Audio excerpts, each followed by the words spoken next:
I just didn't know what state of mind I was in, saying those things. That's not the character of Angelia James. I don't act like that.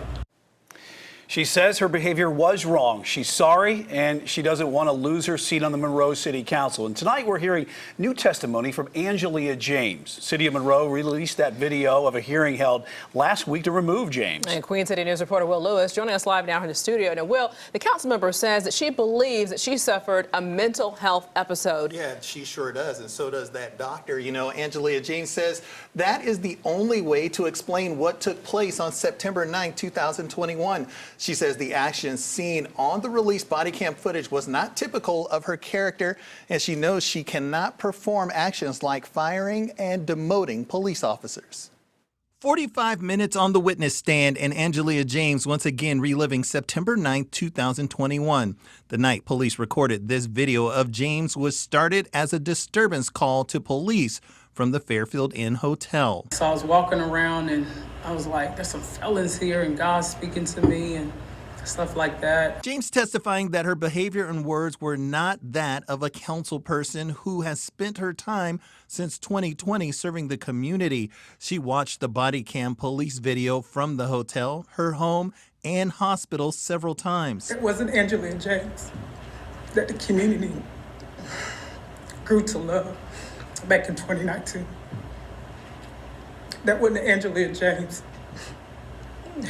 that the community voted for. That was not the Angelia James that they have grown to love and respect. Attorneys for James also called a forensic psychiatrist to the witness stand. He interviewed Angelia James twice, looked at the video and hospital records.